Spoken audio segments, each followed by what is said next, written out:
আমাদের জন্য কি করতেছেন, ভাই আপনি এই বিষয়ে কিছু করেন, কথা বলেন। তখন আমি দিক নিয়ে লাইভে এসে তাদের পক্ষে কথা বললাম যে আমাদের কাশিমপুর কারাগারের ভাইরা কি নয় নিরাপদ? কাশিমপুর কারাগারের ভাইরা নিরাপদ নয়, এটা লাইভে এসে বললাম। অনেকে ভাবলো তখন গুজব। পরবর্তীতে আমাদের লক্ষ্মী ইসলাম মাদানি গেল, তাকেও একটা বুঝিয়ে বের করে দেওয়া হলো।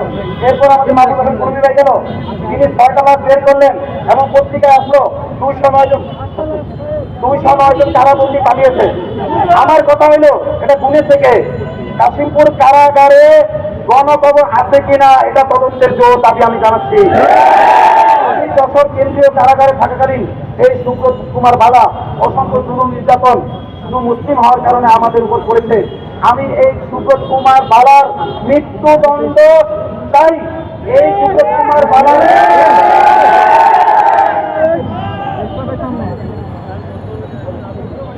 মোকাবেলা করতে গিয়ে প্রত্যেক জনগণের, দেশের প্রত্যেকটা জনগণের নিজ অবস্থান থেকে প্রতিবাদ আন্দোলন সংগ্রাম করে গেছে।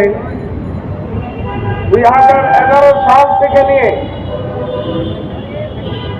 মুফতি আমিন ইসলামের নেতৃত্বে এই প্রেসিডেন্ট হাসিনার সরকারের বিরুদ্ধে হরতালের মাধ্যমে আমরা আলেম ওলামা শহীদ জনতা বিদ্রোহ ঘোষণা করেছিলাম।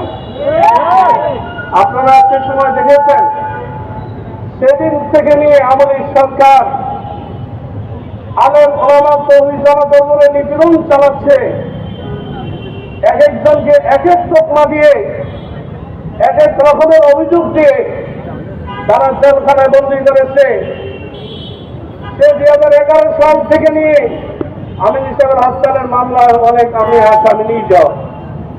তারপরে 2013 সালে শাপলা চত্বরের মধ্যে গণহত্যা চালিয়েছে